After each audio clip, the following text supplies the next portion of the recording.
think there's crisis in ODM. What is happening, the party leader knows what he's doing.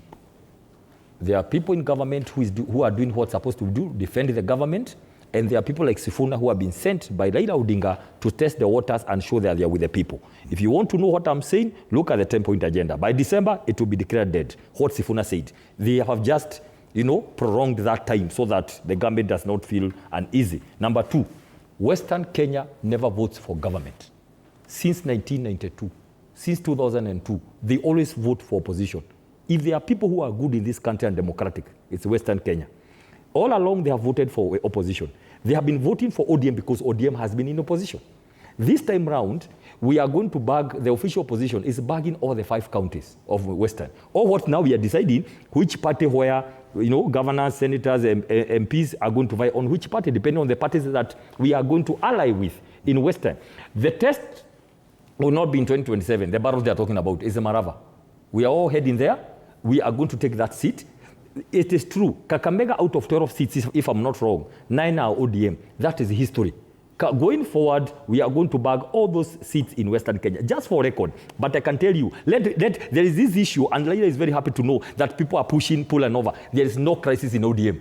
They know what they are doing. At the right time, they are going to exit. Now, let me say this. Fred, in finishing that point, as official opposition, we have nothing to lose. If Raila decides to vie, that is a loss to the state because it's already part of the government. If Raila decides to endorse Ruto, when he vied in 2022, he got 66% turnout in Luo Nyanza. If he decides to endorse Ruto, Luo Nyanza will vote about 25 to 30% only. Those are the votes he are going to give. If himself vying, he got 66 turnout. What about if Ruto? He is going to endorse Ruto. 30. So we are not worried about all that as official position. Let me switch to what you have asked. I'll go to the point. Fred, we must stick to the law and the constitution in this country.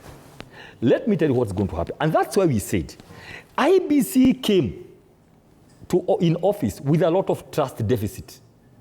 Very low, like 5% or 3%. Because we had glaring issues about people who are at the dam at night, We had people who are state officers, like 4 of them, who are again commissioners. But we said, we'll move on. So what is going to happen? The official opposition, our team of lawyers, are going to move to the Supreme Court to ask what happens when you ask sorry to use this word, when you ask, and this is just paraphrasing, when you ask people who are supposed to be, to be punished by the law, to make law about themselves going home. What happens? And the Constitution 2010 is a growing document.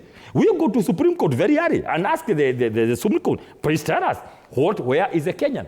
Where do you live the Kenyan? Because you are telling people to make a law, yet they are the ones who are supposed to be taken home by the same law. So those are things we want to quickly go and seek for interpretation, because there ought to have been a timeline.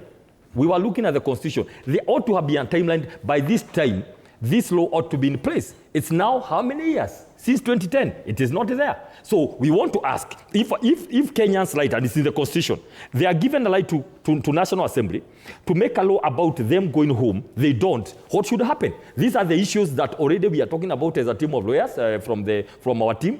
We want to see